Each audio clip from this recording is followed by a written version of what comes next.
I'm Adriana Greci Green. I am one of the three curators that put this exhibition together.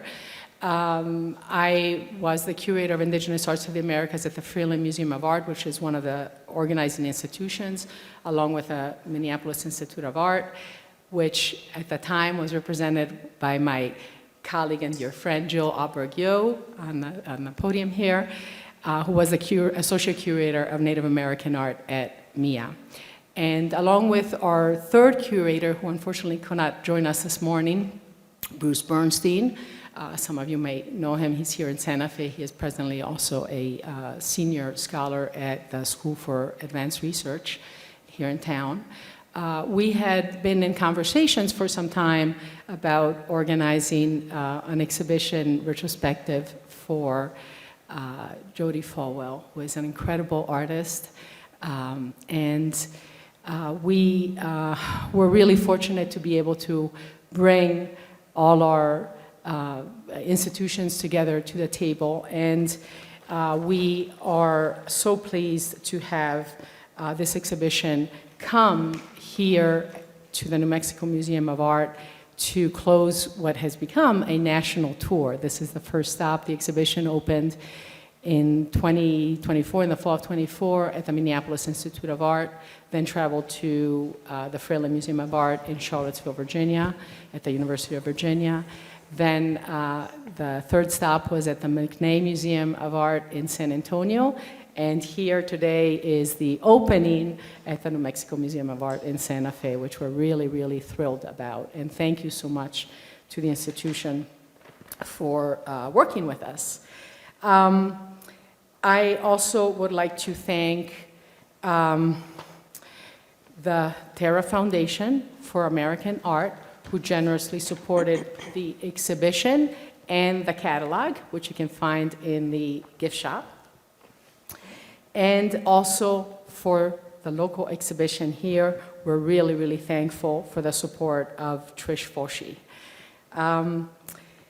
And I want to thank Laura Mueller, the interim executive director here at the New Mexico Museum of Art, and Katie Doyle, who preceded me here, the associate curator of arts and special projects, who were really our leaders in our team here, bringing the exhibition to you. I just want to not take too much time because the conversation will evolve, but on the podium with Jill moderating with Jody Folwell and Susan Folwell. Jody Folwell is obviously the star of our exhibition, but also is part of a family legacy, and Susan Folwell, her daughter, is here with her, and other parts of the legacy are represented in the exhibition. I don't know if you've seen the exhibition yet, we open at 10 o'clock, if you've walked through yet, or this is your introduction to the show. Both Jody and Susan are really innovators in Pueblo pottery, and the conversation here will talk more about how they have been innovators and groundbreaking. Their work has been groundbreaking in pushing contemporary Pueblo, the boundaries of contemporary Pueblo pottery in terms of form, design, content.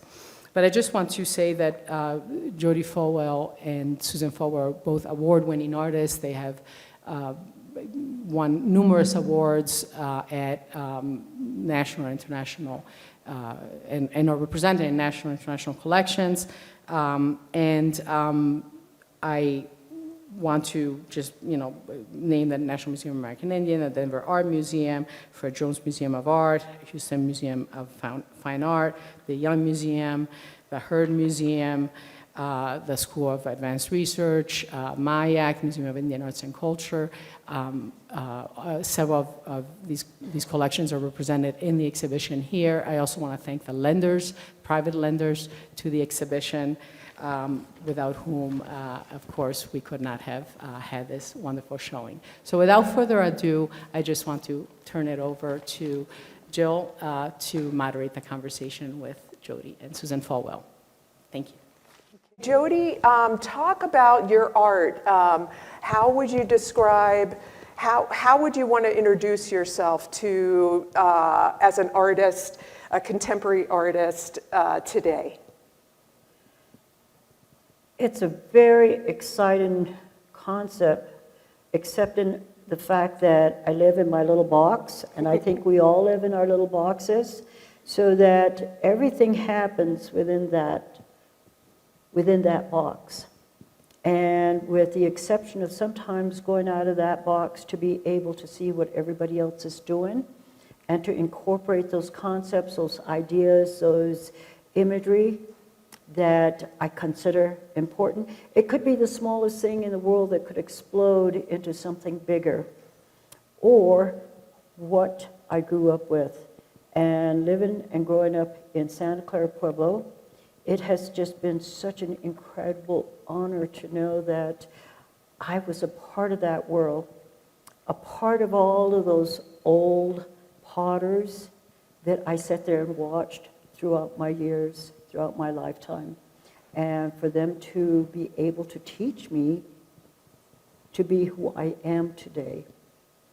And my parents especially, who gave me that idea that you take that step and you go for it and don't stop, don't look back.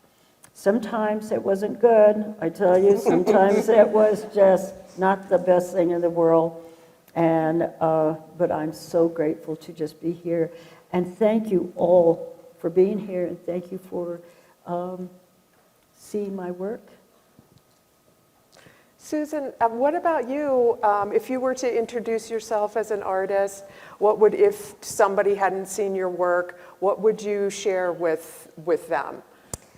I think it would actually, particularly at this venue, at this time, I had last night, somebody was complimenting me on my creativity in the few pieces that I have alongside Mom in the exhibit.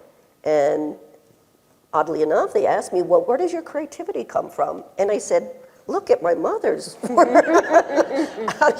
How do you not learn from that? How do you not take away from that? How does that not just become part of your inner core as an artist? And I think I actually grew up in a really interesting time when nobody was doing work like Mom. Mm-hmm. People didn't know what to do with it. They didn't know what to make of her irregular shapes, her different colored slips, her subject matters. And she was basically doing that on her own. Not to say that, there weren't hundreds of other Pueblo potters, but the influence she had on me and a handful of other potters that now has turned into the next generation of potters, which now are in the hundreds of contemporary Pueblo potters. And that all started with Mom for the most part. So yeah, how can that not affect her work? Yes.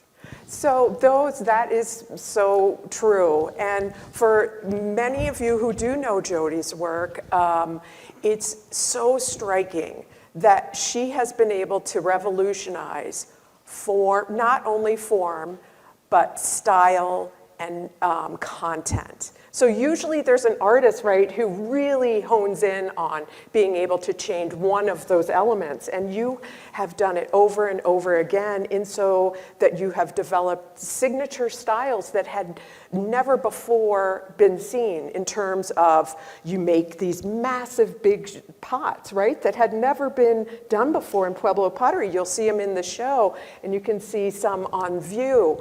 A curved lipped, that was seen as like revolutionary. That is a signature Jody Folwell invention. In terms of your painting style, you are a master painter. You paint fish, beautiful fish, as if they are dynamic swimming. And you can talk about that, but you were also, your training was self-taught, so you are also a wonderful potter, but you're a painter.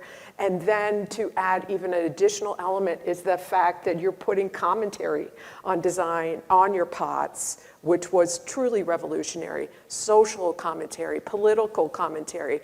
I'd love to hear more about that. Maybe you want to talk about all three elements or think about a pot that you want to focus on that you would like to share with our audiences.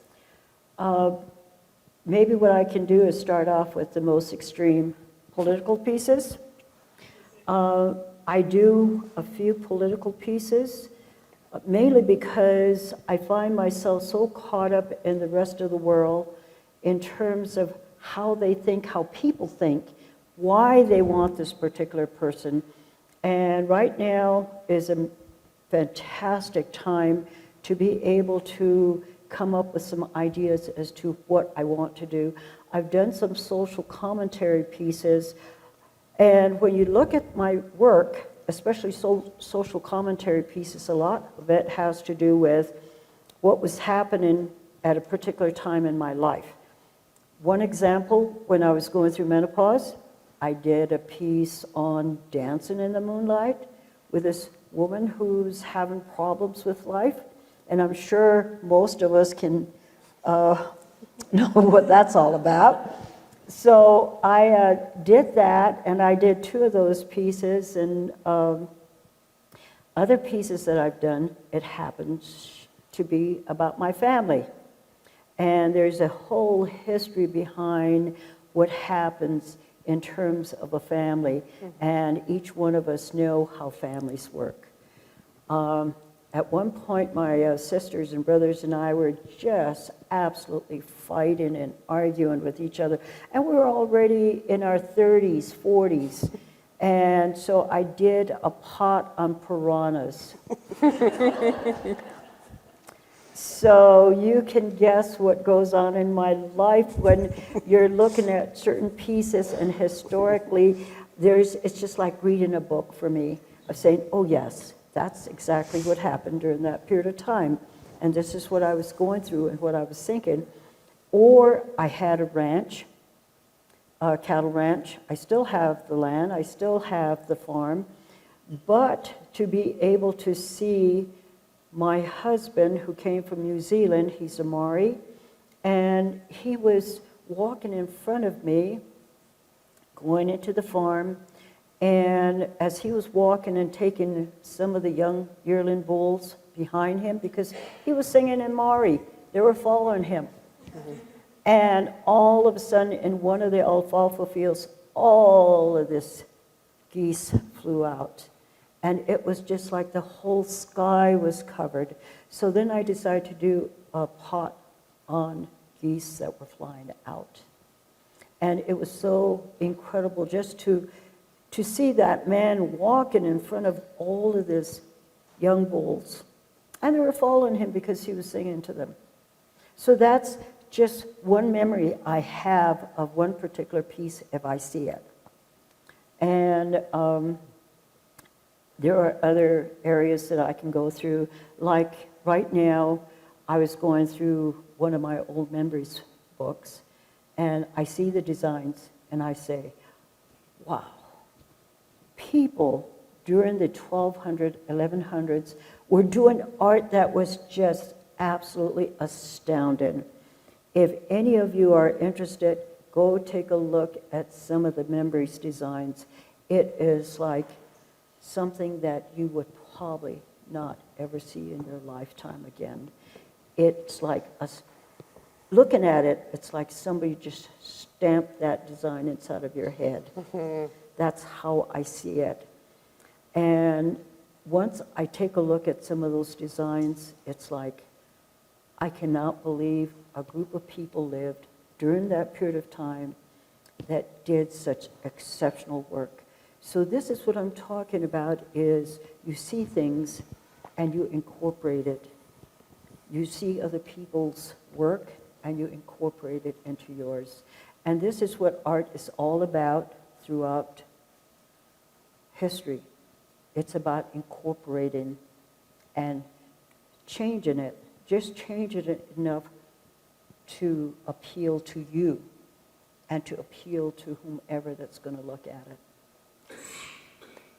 Speaking of, you talked at length about the idea of half a step and how that was kind of a big metaphor for you in your career.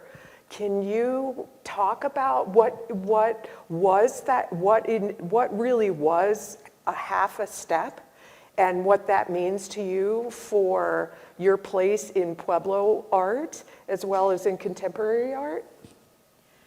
The half step was very important to me, mainly, and she's taken the other half now. I want all of you to go to Charles King's gallery and take a look at what she has right now, because it's just mind-blowing. When she sends me photographs, when she tells me what she's doing, I'm going, wow, where have I been?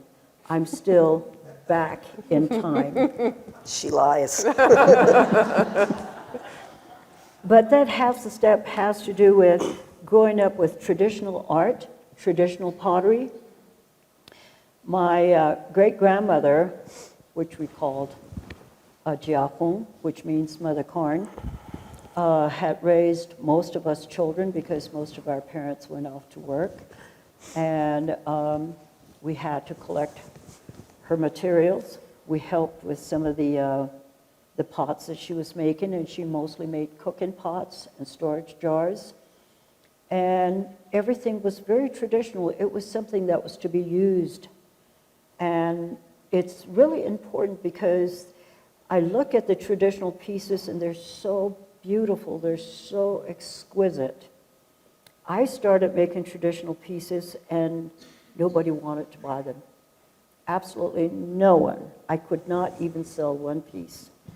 And so I thought, okay, there has to be a solution to this. And I thought, all I need to do is just take that half a step. Because once you take that half a step, then the door opens. But I had to be extremely careful because I lived in a very conservative community. And not only conservative community, but conservative potters. And if they found and knew what I was doing, that would have been mayhem, and it still was later on when they found out what I was doing. And I was selling most of my work to Gallery 10 at the time, and Lee Cohen and I had talked about the fact that we were just going to kind of keep it quiet, and it was only going to be shown to people that were interested in my work. So that worked for me until it became a little bit more well-known. And at that point, my half step became a little disruptive to a lot of people. And that's where the half a step came in. Just that half a step and understanding your place in the community. And I remember you talking about growing up, to imagine growing up, you went to the well, you went to the water with, you remember times when people would take Yes. pots and you had, it was horse and carriage, right, at Yes. that time, and to be able to have that and harness that knowledge and then be able to take those little half a steps that accumulated into kind of a revolutionary career. It's really, it's really important to know because you are so grounded in your community. And I think that liberty that a lot of artists, a lot of non-Pueblo artists don't necessarily understand that they don't have those guardrails that you always had in mind, yet you still continuously shaped a career that was always pushing, always revolutionizing, being avant-garde in your own way. That was a very important part of my life. I have to give a lot of credit to Susan's father, who was an artist, and we lived art 24/7. And it was unbelievable because what we found, what we saw, and I'm sure that this is also part of Susan's life, is that we saw art. We saw art in a different way. And that became a part of our lives also. And it was very important for me to know that what I was seeing and what he was doing and was just at the time, I thought, wow, how could somebody live in art 24 hours a day in their head? And eventually that became a part of my life. It became a part of Susan's life. It became a part of my grandchildren's lives and my great-grandson. So that what they do is they see us working, they see art in a different manner because we live art 24 hours a day. That's a great segue. Thinking about that, Susan, you've shared that. I'd love for you to share with the audience about what you had initially wanted to see as your artistic career and how you developed it accordingly. Yes, I was going to bring that up when she was talking, because talking about living art 24/7 as a young kid, 6, 7 years old, and older as time went on. But Mom would say, you can't go play with your friends, or you can't go to the movies, or you don't have lunch money, well, weekend money, until you help sift clay, chop wood, gather cow manure to fire. So I'm thinking in my little brain, my 6-year-old brain, it's like, why would I grow up and do chores for a living? I don't understand, right? Yes, that backfired on me. But it was fascinating because, Indian Market would come around, and Mom being part of 10 brothers and sisters, that Indian Market, I remember people coming to gather at the house, mostly the women, but all potters, all having had made pottery, and that was so normal that everybody just made pottery. It wasn't a thing, it just was, it just is. And they would all bring their pots in different stages. Everyone would sit around and gossip, and when someone was done with their pottery, they'd pick up someone else's pot and help them out. So it was this really wonderful communal idea. And that, as much as I said I didn't want to grow up and do chores for a living, that was the only way to live, because that's the only thing I knew. So that was pretty special, I have to say, growing up.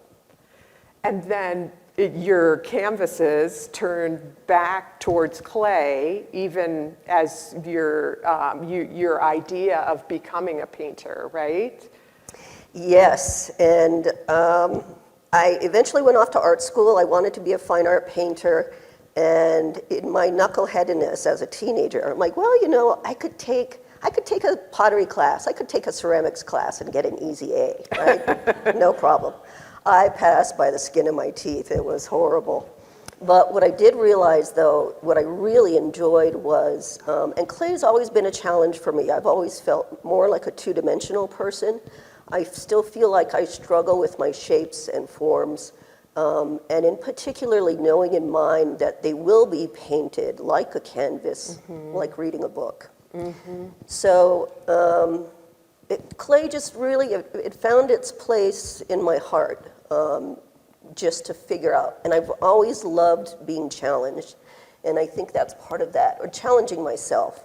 So when Mom talks about a half step, you're constantly, it doesn't matter how old you are, how long you've been doing it, you're always taking that half step. You're always trying to get to the next level of, does this work? What is this saying? What does this mean? What does it mean to me?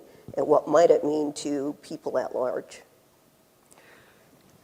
Jody, and I want to hear from you too, Susan, about the pieces in the show, but when we were creating the show, and we can bring it up so the audiences can see it, what piece do you want to share about with our audience today? Of all the many pieces, that you'd really like to share a little context about.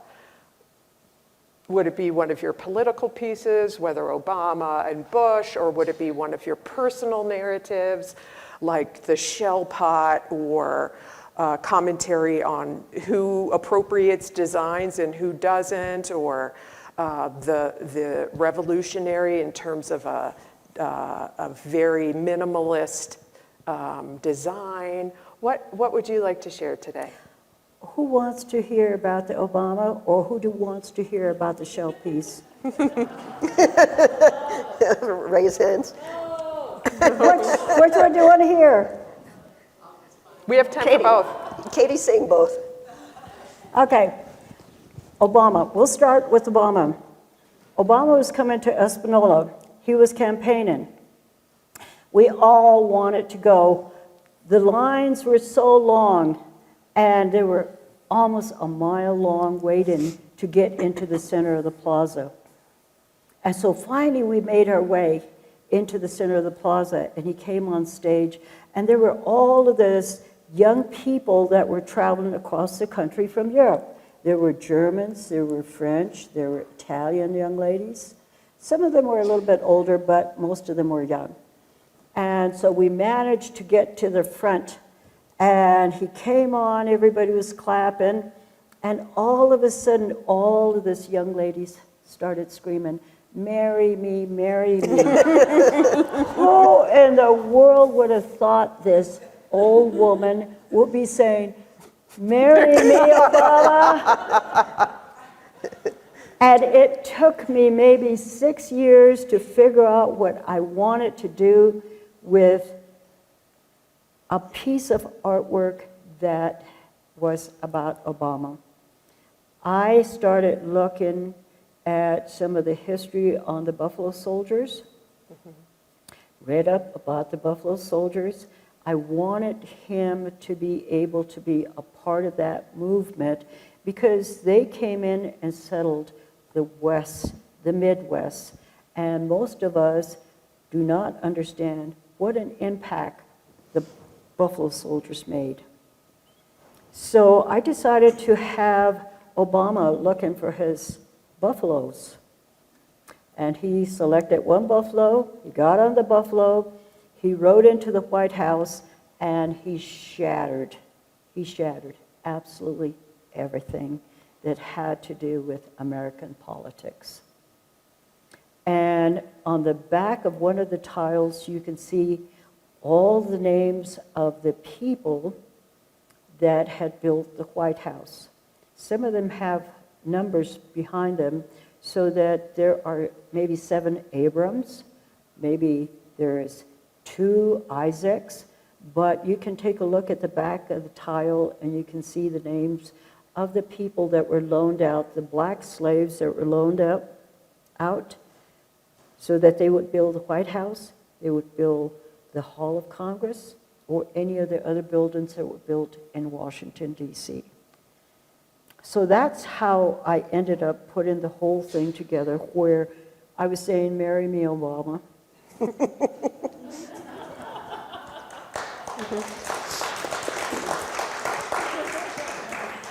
And now I'll talk about the shell pot quickly. Yes.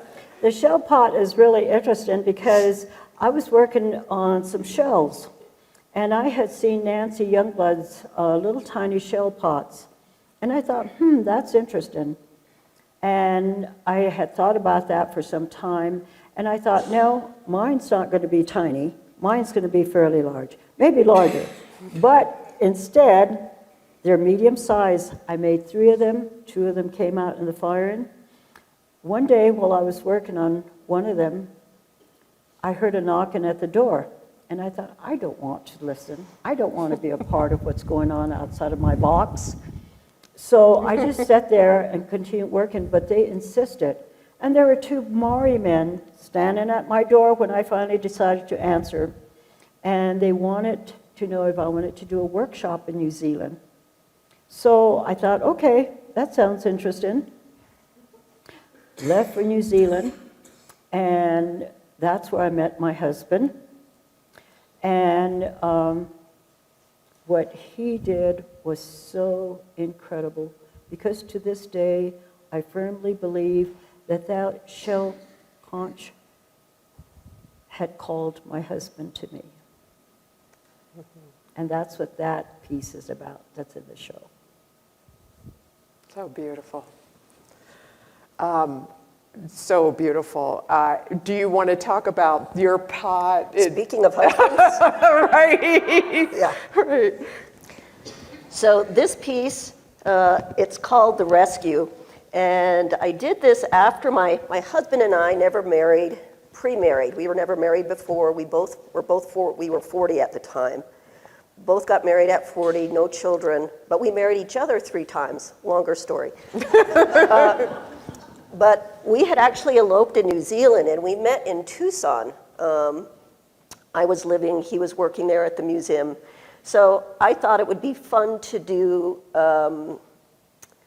just an animated story of what it clearly looked like in my head, right?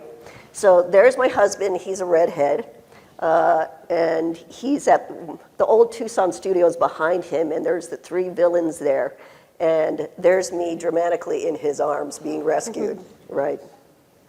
So it's a really great piece. It's a lot of fun. I also wanted it, since it was kind of a takeoff from Tucson Studios, I wanted it to look like, old school film, right? That you're looking at a reel of clips of a film.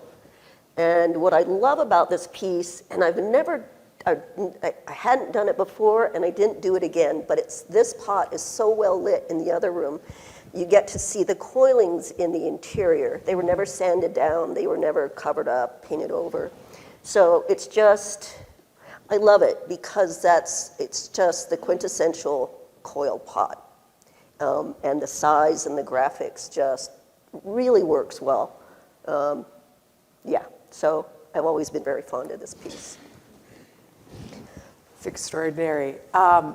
Since we're in Santa Fe, I think it's important for us to discuss 2 pots that are in the show that have to do with market, right? There's Rhubarb Stampede. Maybe you could bring that up for us to see. It's in the show. And for you to kind of talk about that. This is a massive pot. This is one of the signature sizes that Jody, created. And it's called Rhubarb Stampede. Would love to hear about that, Jody. I did this pot, gee whiz, a long time ago. What, it looks like 30 years 1990. ago? Yeah, it looks like 30 years ago. But I was at Indian Market, and I could see this massive amount of people coming through. And what they were doing was they were going to traditional potters' stands, booths. And with my work, it was something that they didn't even want to look at. They didn't even want to be a part of. I kind of felt bad, but it also gave me a sense of, what do I do? Who am I?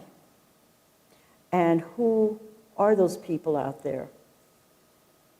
And so I decided to do a pot on Indian Market.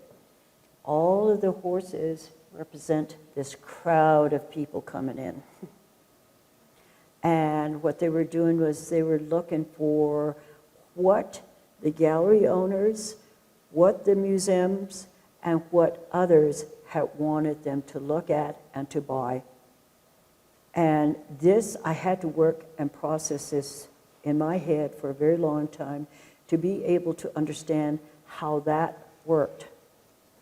So that was part of this piece, and it's called Rhubarb Stampede, because everybody's stampeding to the different traditional pieces, or to the traditional workers' booths. So that was real interesting for me to understand how all of that had worked in regards to Indian Market or any other market during that period of time. And isn't it actually stamped? Yes, and that was the first stamped pot ever. So people looked at it, and Bruce Bernstein saw it, and Bruce Bernstein said, "Wow, I mean, that's stamped on." And I said, "Yes." So he said, "I like that. I'm going to make sure that the museum buys that piece, because that's the first stamped piece." There's other works, too, that relate to this place, Santa Fe, and Market. Do you want to talk about the green pot, the very famous Best of Show pot? Okay. Yeah. This piece here? Yeah, hero pot. Okay. No one had ever done a green pot before. So I had entered this piece for market. Bob Houses and I worked on this pot together. I made the pot, I polished the pot, I put the lightning behind the carved areas that Bob did, and we talked about the design, and we had talked about how we as artists are either really being successful or more often than not falling through space. It's profound. That's, But that one best to show that there. And didn't Swaya have to make a new category for you? They Yes. didn't know what to do with the pot. They're like, what do we do with it? We can't, we just have to make another category for this piece. So So- that was really nice in the way that it, speaking of opening the door for the rest of Yes. us, generationally, this was it. This was this piece. yes. I'd love to see if we could pull up your Star Wars piece, which is, I think, one of the, Yes. Susan, one of the most important, I consider it one of the most important works of art in Native American art. It's so extraordinary. Could you talk about that with our audience? It's so multi-layered and like so much of your art and your mother's art.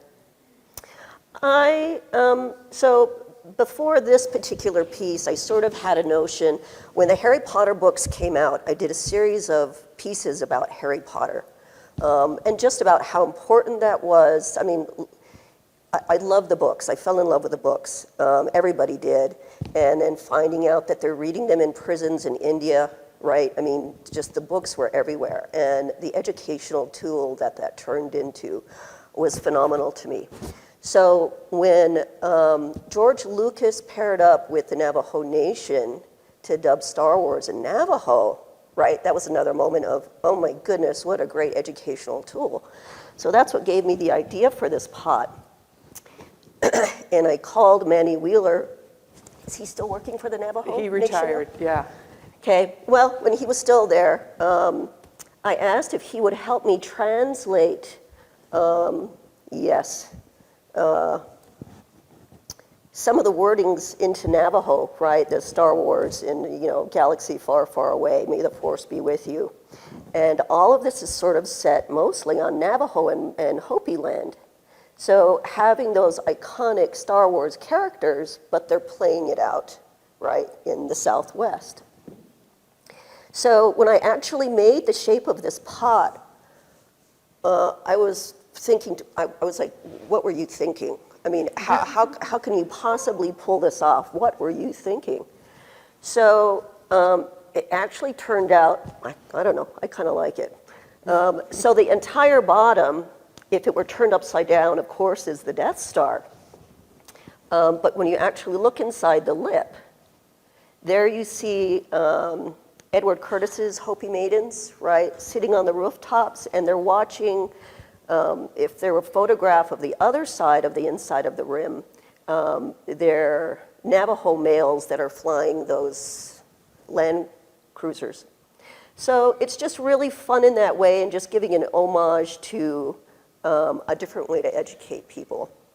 And the inside of the pot is fired black. So if you look down into it, it's kind of like looking into the dark of the galaxy.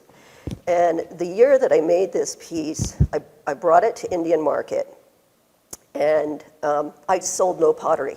I mean, like none, because I was like 10 rows deep in children, right? Because all I wanted to do was look at the pot and hear about the pot, and collectors were way over there, right? Nobody wants to beat up children to get to the booth. So it was just really interesting, and it's great. It ended up it's got a good home at Fred Jones, but this is probably, as far as I know,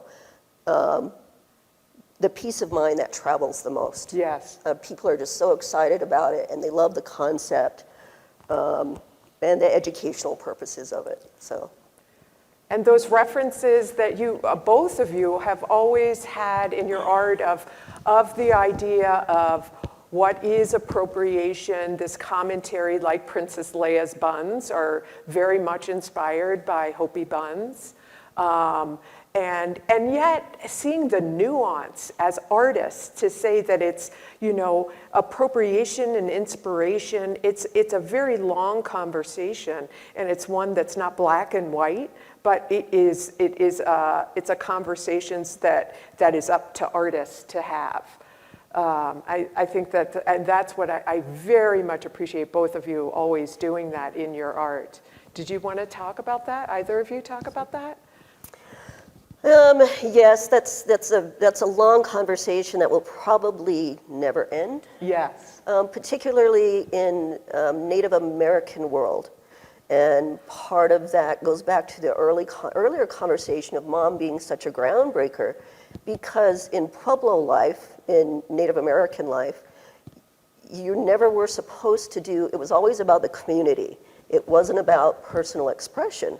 So when you have someone like Mom, and particularly females, I think, whether we know it or not, I think people are harsher on Pueblo people, Pueblo women, I should say. Men have a lot more leeway that I'm not even sure they understand how much more difficult it is. In many cultures, I mean, women just have to fight a little harder for where they end up and what they do in life and their accomplishments. But having that, going back to that conversation of, it's about community. So then it goes even deeper. Some tribes really do not like the fact that if you're not from there, you cannot, appropriation is what they would call it. So I don't think that'll ever end. It's just what you can and have to make it. This particular piece I did mainly because at Indian Market one year, there were a couple of Plains Indians that came up to me and started in on me about how I should not use other tribal imageries. And I stood there and listened to them and didn't argue with them. But I just thought about the fact that how inappropriate is that? They use others, I use others, the whole artistic world use everybody else's art imagery. Doesn't matter. So then I went home and I thought about this and I thought, okay, fine. What I'm going to do is I'm going to make a ledger pot. So I made this small ledger pot mainly because of the mere fact that those guys came up to me and verbally accosted me on using imagery that was supposedly another tribe's imagery. So at that point, this was an interesting time for me because I thought, you can't have limitations in life. We don't live in a life now or time now where things are limited. You can do whatever you want to do. So this particular piece is representing the fact that, here you go, guys. Here's your ledger pot. And I think sometimes in a much simpler term, is that, when I first started making pottery, I learned so much from my mother and sister. I literally appropriated everything they were doing just so that I could teach myself until I could figure out what I was doing and what I really wanted to do with my own personal expression.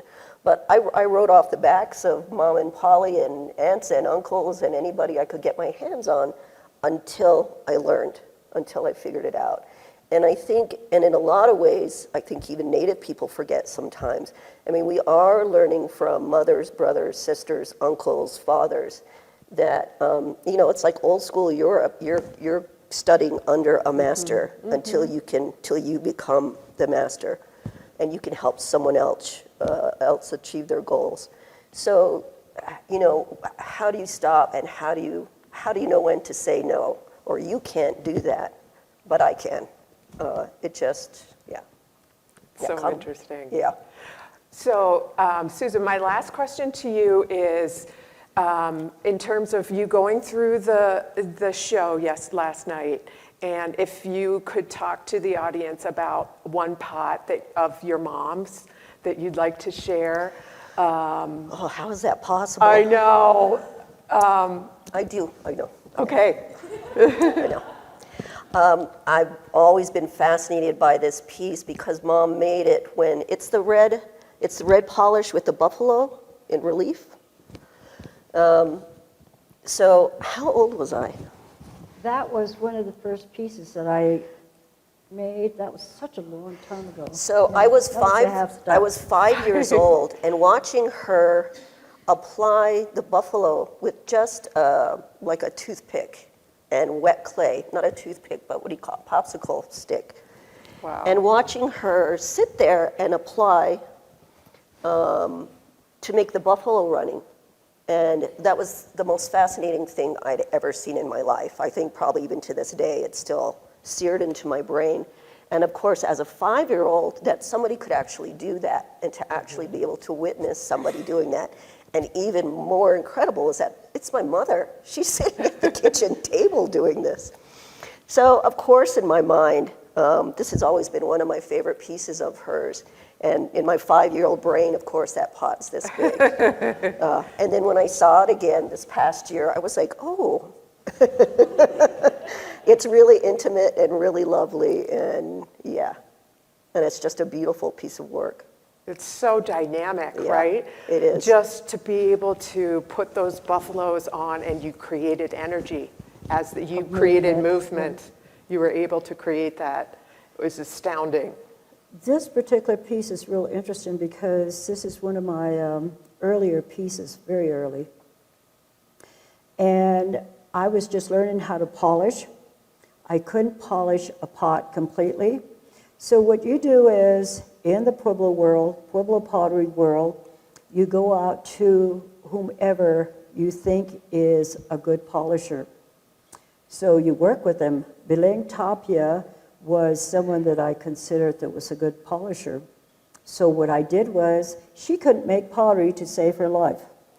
So what I did was I made all of her pottery for her for about 2 years. And she helped me learn how to polish. And one day, her husband came by and he wanted a ride to town. So he asked Susan's father, can you give me a ride to town? And he was sitting there watching me polishing. And he said, what are you doing? You're driving over an old dirt road. You can't do that. So he said, get up. So I did, and he sanded the whole pot back down again, and he sat there and polished in a rhythmic manner. And that was so incredible, just sitting there watching. He says, you have to develop a rhythm. Like you have to develop a rhythm in your head, in your body, in your mind, so that everything flows, so that you become a part of that stone, you become a part of that pot. And he said, I want you to practice. I want you to practice and keep sanding this pot down until you can figure out how to do it. That's exactly what I did. And by the time I got through with that particular piece, the piece was so thin that I couldn't polish it anymore. So this is a basic reminder of what I was doing at the time, and that's why this particular piece was only polished halfway. Mm-hmm. But I needed to do something in the middle, so hence the relief buffaloes. And I couldn't really work with designs, so the back was never designed at all. It was just left plain because I didn't know how to design. That's incredible. And yeah, and that was like yours. The things that you didn't know how to do was the canvas in which you profoundly changed Pueblo pottery. Yes. It was really embracing your own creativity and knowing that you could do that work and be able to take that little half a step. I'd like, before we ask questions, I'd love to know, the show is called Opawa Omeng.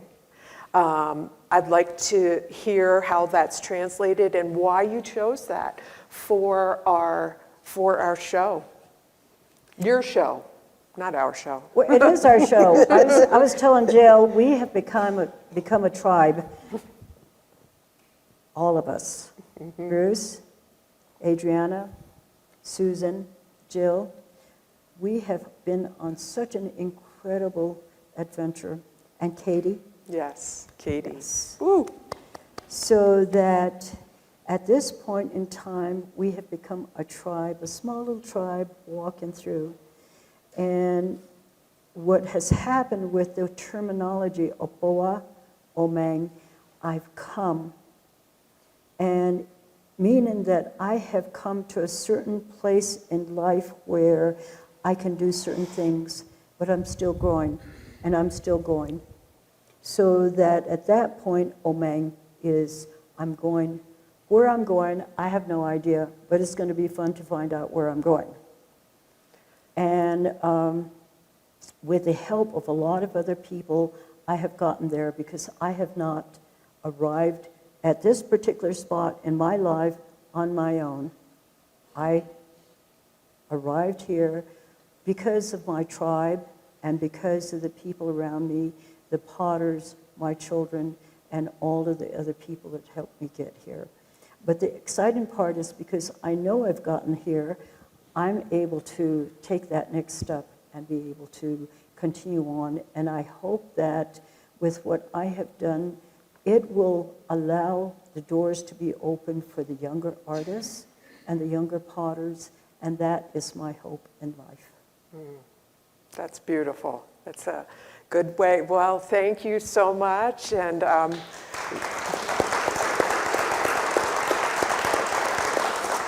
do we, 10 minutes? That's perfect. 10 minutes for questions.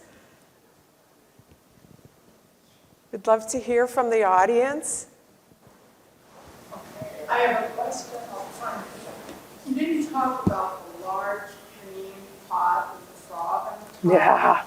Yeah. And the fish. I read about this, and my question is, how did you get this green color? Is that a slip? And what do you use to get the green color? Okay, the green color is a slip that I had picked up at one of the lakes, northern lakes. And they're just little specks of green that I saw one time when we were out fishing. And I started digging out the clay that was in the mud. So I had enough to be able to use this as a slip. And this was originally made as an urn for my mother and father. I was taking care of my parents when they were elderly. My father had a stroke and he was in a wheelchair, so I had taken care of them until my father passed away. And I said to my mother, Mom, I made this pot for you and Dad so that your ashes can go in this pot. She looked at me and she said to me in Indian, Ti umbondomu. That means, are you crazy?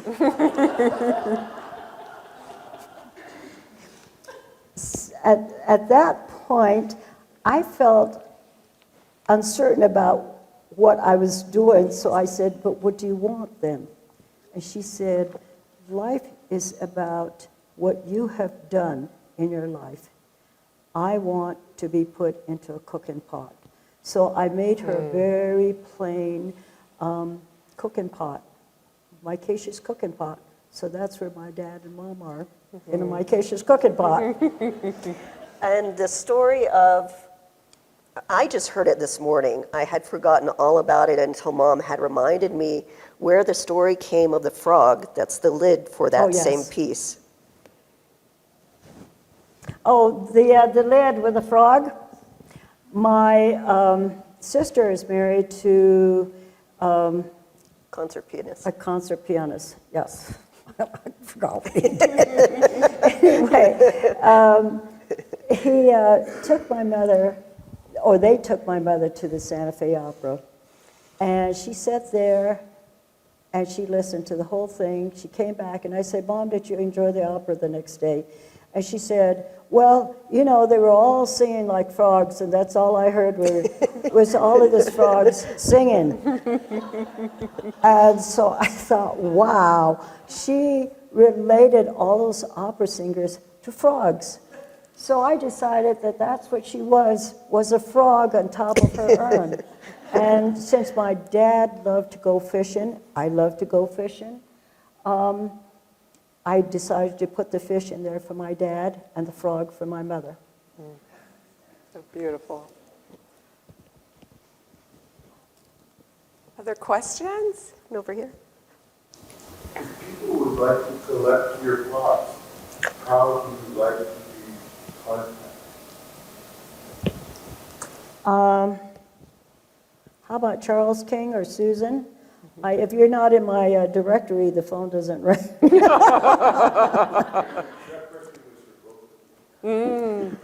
Charles King or Jody Folwell? If you're not in my directory, the phone doesn't ring. Well, I'm sorry. You're not in my directory. I'm just telling you the phone is not going to ring. And also, you know, the show will be up until September, and Katie's here too. So, but yes, and you have work that's on view right now at King Gallery. Yes. So that's what I was saying, Charles King, but I just kind of added silliness to the whole thing. But it's not untrue. there is another question. Yes. Yeah, I see the description when there's design and it's painted, it's paint, but what kind of paint is that? Like you said a pink? Oh, yes. What kind of, yeah. It's a great question. What kind of paint, like, say, for your father's pot? This particular piece, I did this piece with acrylics. I made 3 of those pots, and originally this pot was supposed to be, my cat broke one of Doug Miles's pots that I had purchased, and I was so upset so that I wanted Doug to make and to design a similar pot. So I made 3 pots and only 1 came out, and it sat there, and we couldn't find Doug Miles. So I decided one day, okay, let's do something. And we had just gone fishing, and I decided to do this for my dad with acrylics. Again, had there been artists who had worked in acrylic, put acrylic paint on a pot? Probably not. Very few. Very Yes. few. So is it put into a kennel or it's just the Google artist and is it fine? It's fired and then you paint it. Yes, it's fired. Outdoor pit, right? Yes. Everything is applied after it's fired. Yeah. This sounds like a child's question, but are your pots ever blue? Are your pots ever blue? Blue? Yeah.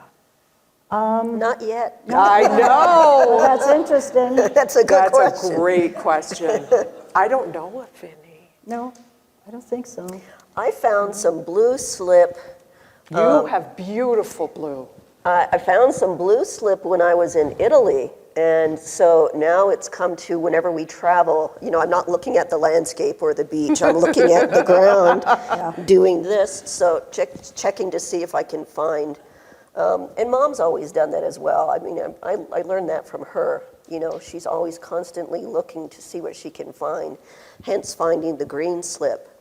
And sometimes you can find mounds of it, sometimes it's, you know, you've got this precious little handful. So you have to use that sparingly. But that's also a lifelong endeavor, is just finding clay, finding slips. Sometimes they work and sometimes they don't. I found another batch of clay, I forget where we were, but it was ice blue. And I was so excited, I polished the pot, I fired it, and it turned out purple. which is, which is great. It's just it's not what you were expecting. So clays are fun because they are challenging and it's fun to experiment. Speaking of the wedding pot, the rescue pot, when Davis and I, second marriage, we got married in Bisbee at the trailer park. Another long story. And then you walk up the hill to the town of Bisbee, and the mine is still active. And there was sludge coming out of the mine, and it was banana yellow. I'm like, I just have to. So I ran back to the truck, and I grabbed a bucket, filled the bucket, handed it to Davison. I'm like, and there's just this huge banana yellow sludge. So there I am walking to the car, and I'm like, oh, I hope a police officer doesn't show up. I guess I could just tell him I'm Native American and I'm appropriating the clay. But some banana yellow all over me, and that was quite a haul. There was quite a bit of it, and it fired true to color. I've never seen anything like it, and the number of times we've been back to Bisbee, I've never seen it again. It probably took 10 years off my life, is my guess, because it was coming out of the mine. I was wondering, is it contaminated? But it was so beautiful. It was just that beautiful. So it's Spoken always, like a true artist. So yeah, it's always an experiment. I think that's it. Thank you. Thank you, Jody and Susan. Thank you for coming. Thank you, Jill. Thank you, Joe.